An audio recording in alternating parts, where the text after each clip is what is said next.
여러분 반갑습니다. 한 주간 믿음과 사랑으로 사셨는지 궁금한데요. 두 분 어떠세요? 한 주간 사랑하면서 사셨습니까? 아멘. 네. 얼굴에 사랑이 보이세요? 아, 그럼요. 네.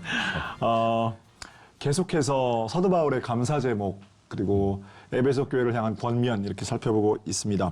오늘은 에베소 교회를 생각하면서 하나님께 올려드리는 바울의 기도가 이어져 가거든요. 본문을 통해서 함께 오늘 말씀 바로 들어가 보도록 하죠.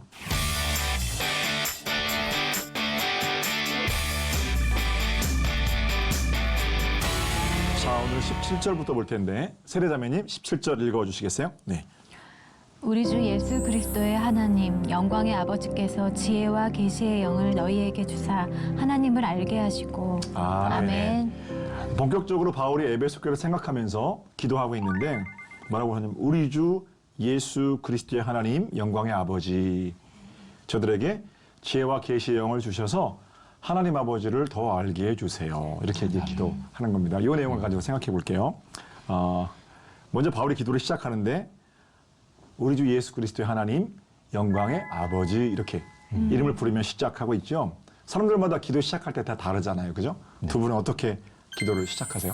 저는 사랑의 아버지 감사합니다. 사랑의 아버지 감사합니다. 네, 좋아요. 세례자매님이요. 저는 하나님 아버지 감사합니다. 하나님 아버지 감사합니다. 혹시 이런 분 안 계세요? 천지 만물을 주관하시고 온 인생의 경영자가 되시며 뭐 이렇게도 하죠, 그죠? 예. 대표 기도할 땐 보통 그렇게 하고 네. 근데 혼자 기도할 때 온 인류의 아버지시면 이렇게 하진 않죠. 혼자 기도할 땐 보통 사랑의 하나님, 하나님 아버지 또는 아버지 하나님 감사합니다. 뭐 저도 그렇게 기도를 합니다만 사도 바울이 이렇게 말하잖아요.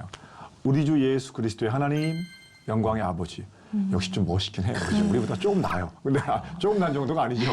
그런데 그래도 그분도 똑같이 하나님 아버지 이렇게 부르면서 기도를 시작하고 있다라는 거죠. 사실 우리 주님께서 제자들에게 가르쳐 주신 기도가 있어요. 선생님, 기도는 어떻게 하는 겁니까? 예수님께서 너희는 이렇게 기도하라.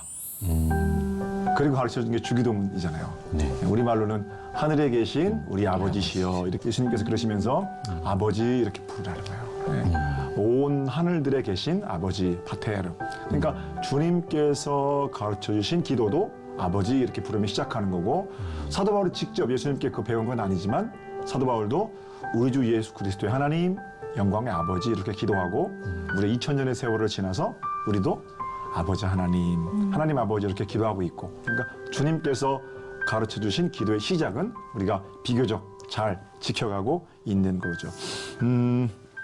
왜 그러면 파테르 아버지 이렇게 부르며 기도하라고 기도를 시작하라고 주님께서 하셨을까요?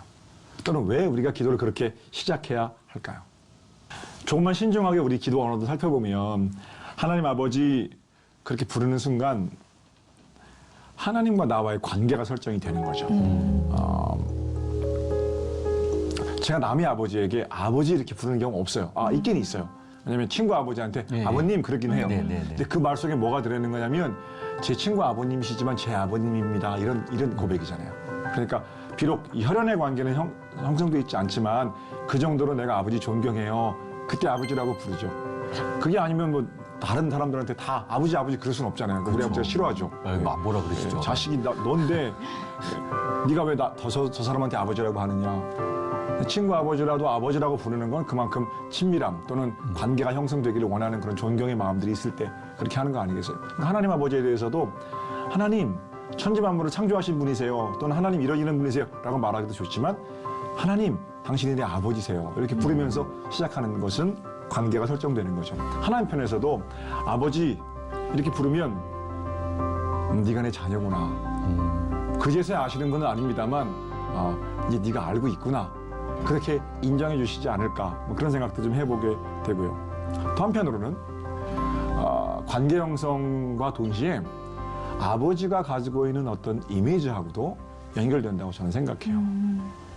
아버지. 그럼 어떤 생각이 드세요? 다 해주실 것 같아요.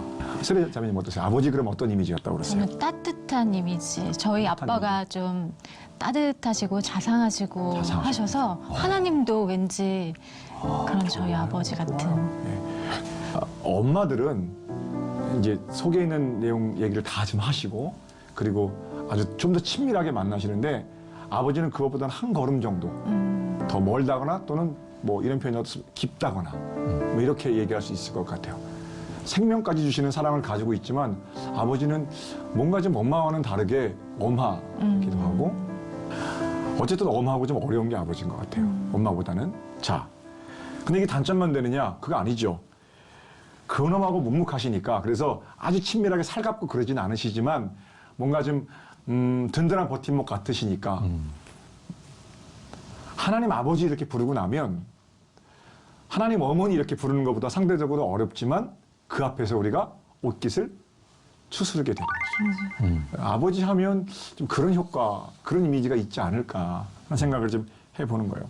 그 루돌프 오토라는 종교학자가 있어요. 신학자이신데 그분이 성스러움의 의미라는 책을 썼는데 누멘적인 경험, 그러니까 누군가 거룩함을 경험하는 단계에 있어서 거룩함은 두 가지 감정이 합쳐 있다는 거예요. 하나는 이끌림이고요. 하나는 두려움인 거예요. 거룩함을 경험할 때 그 거룩함이 주는 매력에 끊임없이 이끌려가면서도 동시에 그 이끌림과 함께 오는 것은 경외, 두려움, 거룩함에 대한 어떤 뭐랄까요, 이 두려운 마음. 마치 모세가 떨기나무 불꽃 가운데 이제 가잖아요. 예. 떨기나무에 불이 붙었는데 타질 않아요. 너무너무 매혹적인 거예요. 그리고 자기도 모르게 거기로 이끌려 가요. 근데 그 앞에서 두려운 마음이 드는 거예요. 누구십니까? 예수님 하나님께서 I am who I am 그러시죠. 예. 내가 스스로 있는 자다. 네가 선당한 거룩한 땅이니까 네 발에서 신을 벗어라.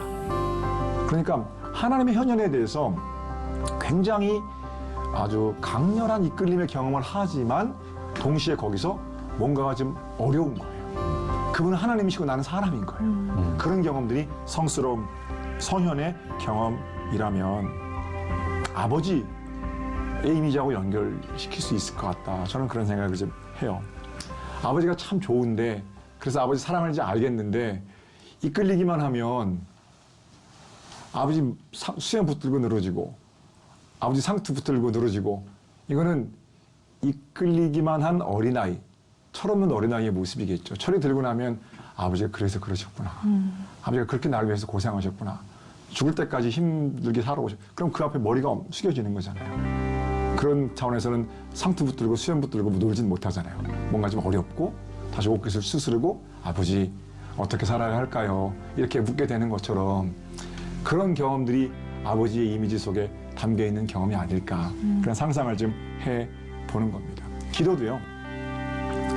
친밀한 기도도 있어요. 그래서 엄마 치맛자락 붙들고 늘어지는 것처럼 하나님 이렇게 할 수 있어요. 네. 하나님 이렇게 하면서 울면서 시작하는 기도가 있죠. 그러나 기도 속에서 하나님의 마음을 발견하게 되고 하나님 아버지 뜻이 보여지게 되고 야 네가 힘든데 나는 얼마나 힘들겠니. 그 예수님 마음이 느껴지게 되면 알겠어요. 이렇게 일어서게 되잖아요. 예, 그러니까 그거는 어떤 이끌림과 동시에 두렵고 떨리지만 담대함으로 나서시게 하는 힘인 거. 기도를 시작하면서 하나님 아버지 이렇게 부르게 하신 게 아닌가. 그렇다고 꼭 그렇게 불러야 하는 것만은 아닙니다. 그러나 주님께서 가르쳐 주신 기도가 그렇고 사도 바울이 지금 우리 주 예수 그리스도의 하나님 영광의 아버지 이렇게 부르고 있고 지난 2000년 동안 기독교인들이 하나님 아버지 이렇게 부르면서 아버지 되신 하나님을 모셔드리고 기도를 시작한 것이 아닌가 그런 생각을 해보게 되는 거죠. 정직하게 이렇게 하나님 아버지 부르고 나면은요, 아버지 생각하면 철이 든 자식들은 내 쪽에서 늘어놓는 소원 리스트 이런 기도가 아니라 명절에 아직도 아버지 이번 명절에는 어머니 이번 명절에는 고추장, 된장 이런 거 좀 이렇게 늘어놓지 않잖아요. 알아서 해주시는 거고 그 대신 내가 늙으신 아버지 어머니께 뭘 해드려야 할까 이게 고민하는 게 철든 자녀인 것처럼 그런 기도 제목들이 하나님 아버지라고 부르는 순간에 좀 이렇게 리니우 되겠죠. 그렇다면 영광의 아버지 시작되는 기도 우리 하나님 아버지는 어떤 분이신가 이 말씀만 좀 더 드리고 시작하죠. 저도 아이를 키웠습니다만 키우고 있고요. 네. 아이들 어리고 어릴 때 울고 뗐으면 저는 마음이 약해서 그런지 정말 안 되는 게 아니면 아유, 저렇게 원하는데 그냥 해줍시다. 뭐 이런 편이거든요. 마음이 약해서 그래요. 네. 근데 우리 하나님 아버지 어떤 분이실까요? 우리가 뭘 원합니다. 그럴 때 하나님이 늘 안 돼. 그건 안 된다고 하잖아. 이런 분이실까요? 그건 아니신 것 같아요. 그럼 마음이 약해서 뭐든지 다 들어주시는 분이신가요? 아니요. 또 그것도 아닌 것 같아요. 중요한 거는 하나님이 어떤 분이시든 간에 자녀된 우리 쪽에서는 떼쓰고 얻어내는 것이 습관이 되면 나이가 들어도 철부지라는 거예요. 그거 하나만큼 분명하죠. 우리의 기도가 어떤 방향으로 꼴지어져 있는가, 영적 성숙을 위해서 매우 중요한 질문입니다. 하나님께서 다 들어주시는 분이시잖아. 하나님은 안 되는 건 안 된다고 하시는 분이시잖아. 이렇게 하나님에 대해 여러 가지 이미지들을 말할 수 있지만 여전히 우리 쪽에서는 떼쓰고 얻어내는 게 습관이 되면 좀 곤란하지 않을까. 그런 생각 해보게 되고요. 자, 이제 기도의 자리로 나아가야 되는데, 자, 내용입니다. 그렇게 하나님 아버지 이름을 부르고 나서 바울이 뭐라고 기도하는가? 17절을 보세요. 승대형제님 다시 한번 읽어주세요. 네. 우리 주 예수 그리스도의 하나님 영광의 아버지께서 지혜와 계시의 영을 너희에게 주사 하나님을 알게 하시고. 아멘. 아멘. 네. 오늘 이제 핵심적으로 살펴본 내용인데, 하나님 아버지께서 너희로 하나님 아버지를 알게 하시기를 원한다. 하나님 알고 있는 사람들이잖아요. 그런데 그 사람들에게 지혜와 계시의 영을 주셔서 하나님을 알게 하시기를 원한다. 이거는 모르는 하나님을 가르쳐 주는 게 아니고 하나님을 더 깊이 알게 하시기를 원한다. 이렇게 있는 것이 맞겠죠. 그럼 하나님을 안다는 건 뭡니까? 요한복음 17장에 이런 구절이 있어요. 영생은 곧 유일하신 참 하나님과 그가 보내신 자 예수 그리스도를 아는 것입니다. 여기다 안다는 단어가 있거든요. 예수 그리스도를 아는 것, 유일하신 하나님, 그가 보내신 자 예수 그리스도, 사도들의 증언은 다 그 증언이에요. 그분이 하나님의 아들이시라는 거예요. 그리고 그분을 우리가 봤다는 거예요. 그분을 만났다는 거고, 그분과 함께했던 그 뜨거운 경험들을 이제 너희들도 함께하길 원한다. 이게 사도들의 편지거든요. 바울도 마찬가지, 요한도 마찬가지고. 요한이 지금 영생이란 내가 만났던 그 예수를 너희가 아는 것이다. 그분은 유일하신 하나님의 참 아들이시다. 이 얘기인데, 예수를 아는 것을 영생은 영원히 사는 거잖아요. 영생을 아는 것이다. 아는 것을 사는 것이다. 이렇게 말하고 있거든요. 그러니까 여기서 말하는 안다는 거는 모르는 하나님을 인식한다라든지, 모르는 하나님을 지각한다라든지, 모르는 하나님을 처음으로 느꼈다라든지, 이런 암과는 다른 삶이에요. 그렇게 알고 있는, 느껴서 알고 있고 지각해서 알고 있고 우리의 모든 인식을 동원해서 파악하고 어림하고 있는 그 예수 그리스도를 살아내는 것, 예수 그리스도와 함께 살아내는 그 영생이 바로 하나님을 바르게 아는 것이다. 이렇게 편지하고 있는 거죠. 자, 영생을 다른 말로 하면 구원이라고 말했어요. 이제 복잡해지지 않기를 원하는데 제가 오늘은 말을 많이 하네요. 그죠? 예. 질문을 좀 드려야 되는데. 네, 복잡하지 않았어요. 좋습니다. 네. 우리의 구원이 언제, 어디서 어떻게 완성됩니까? 천국이 이미 완성되었습니까? 아니면 완성되어질 겁니까? 완성되어질 것 같습니다. 완성되어질 거예요. 네. 내가 구원, 그러면 네. 구원 받았습니까? 구원 받을 겁니까? 구원 받았습니다. 받았죠. 네. 구원과 천국은 다른 말인가요? 같은 말입니다. 네. 네. 구원 받았어요. 제가 죄송해요.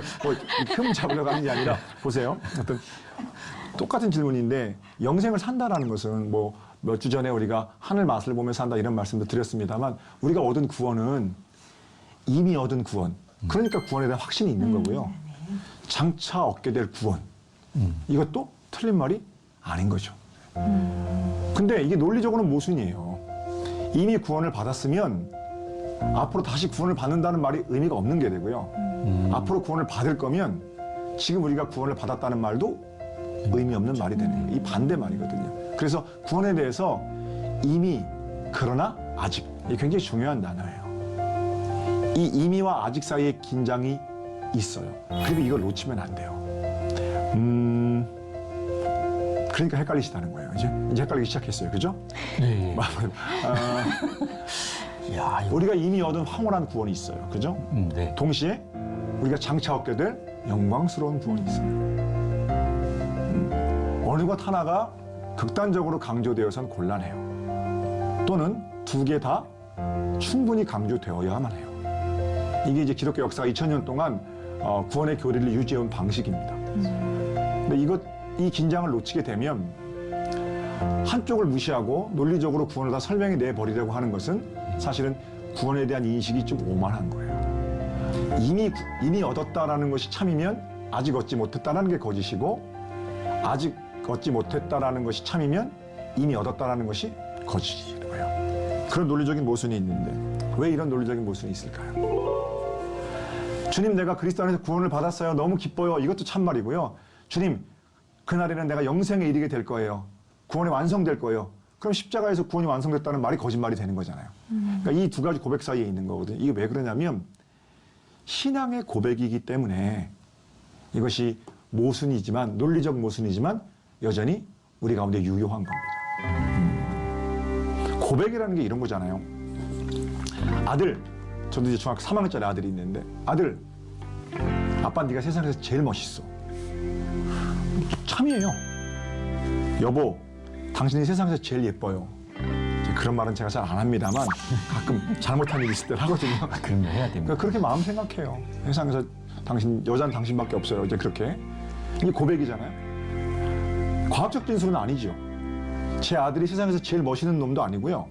제 아내가 세상에서 제일 아름다운 여인도 아니에요. 객관적인 기준이 어떤 건지는 모르겠지만 객관적인 기준에 따라서 그게 제일 멋있다, 그게 제일 아름답다 이렇게 말할 수는 없는 거예요.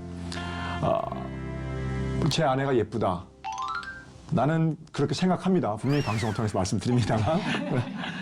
그러나 그걸 과학적 사실을 믿고 있으면 그 이상한 사람이잖아요. 내게는 어떤 객관적 사실보다 더 의미 있는 것이 고백이란 말이에요. 신앙의 고백도 그런 거예요. 구원을 증명하라? 구원을 증명할 수 없어요. 논리적으로 증명할 수 없다는 겁니다. 그건 고백이라서 그렇습니다. 그래서 구원을 증명할 방법이 전혀 없습니까? 아니죠.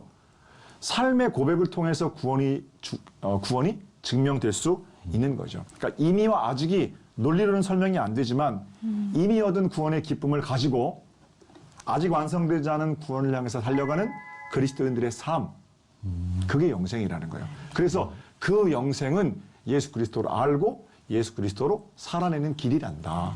이렇게 우리가 교훈을 깨달을 수 있는 거고요.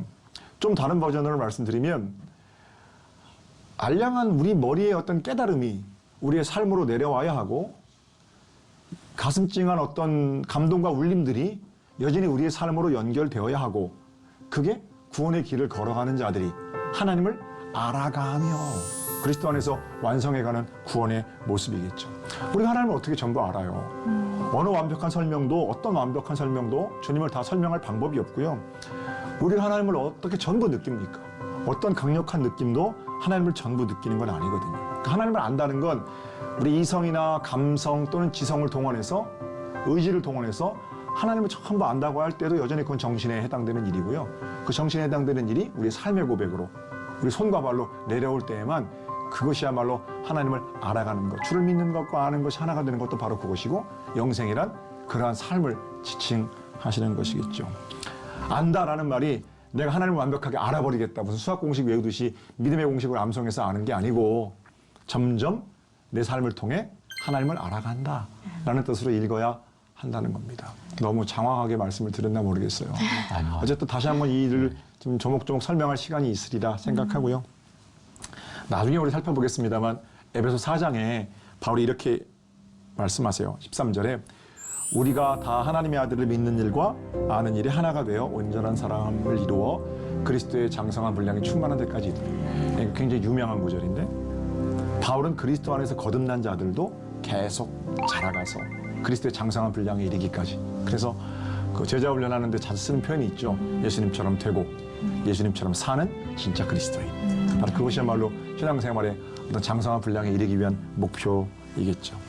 사형리 암송, 영접기도의 유무, 그 매우 중요합니다. 저도 현장 목회하는 사람이기 때문에 얼마나 그 사형리 암송하기도 어렵고 영접기도 자기 입으로 고백하기가 어려운지도 잘 알고 있습니다. 그래서 하나님께서 때에 따라서 그분들의 가슴에 또는 그분들의 깨달음에 그분들의 입술을 열어 사형기를 암송하게 하고 영접기도를 받아들이게 하시죠. 그러나 그 일이 기독교로 들어오는 유일한 문인가? 저는 그렇지는 않다고 생각해요. 바울은 영접기도 암송하고 그래서 하나님의 사람으로 세워졌느냐? 그런 거 아니잖아요. 하나님의 강력하신 주권에 의해서 세워진 거죠. 최소한 오늘 바울의 편지에서 예수 그리스도를 알아가길 원한다 라는 것은 그런 의미는 아닌 겁니다.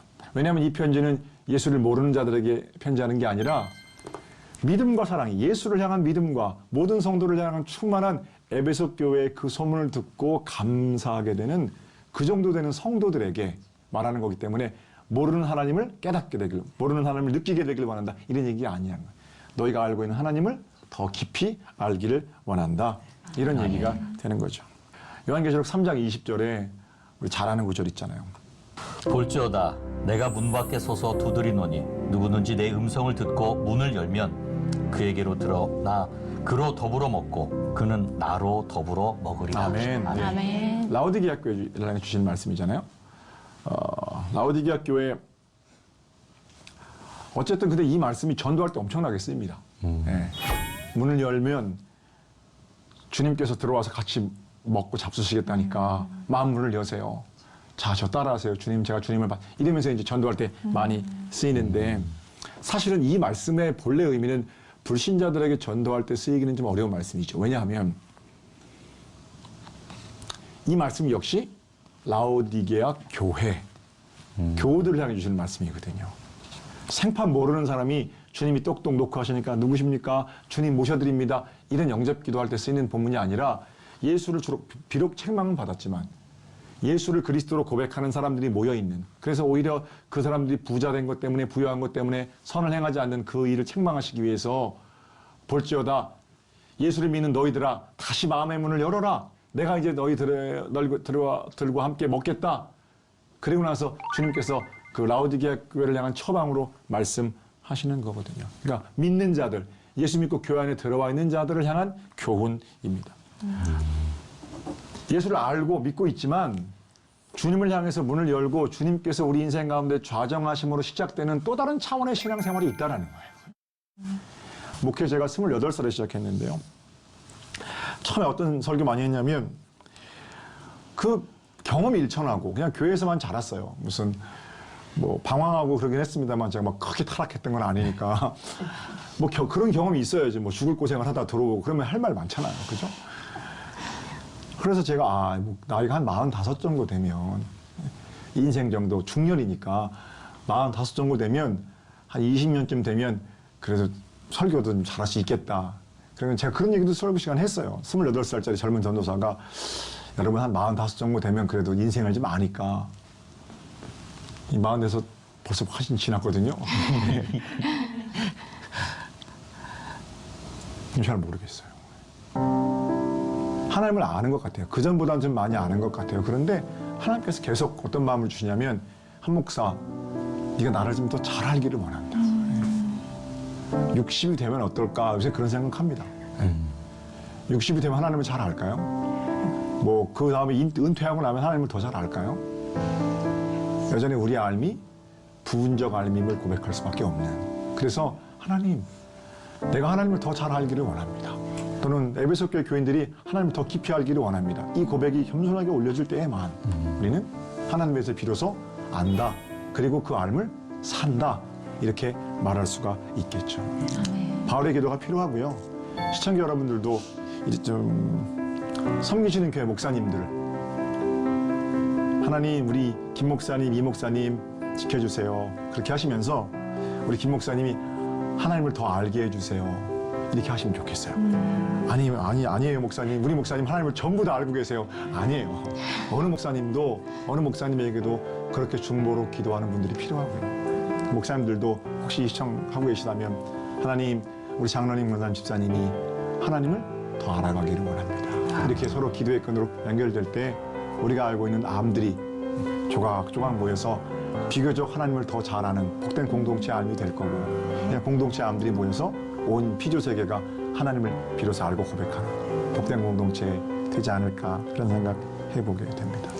한 주간 하나님을 더 알아가는 것이 복된 삶이 되기를 원하고요. 다음 시간에는 18절 말씀 함께 나누면서 은혜 나누도록 하죠. 긴 시간 말씀 듣느라 고생하셨어요. 다음 주에 뵙겠습니다. 감사합니다. 네.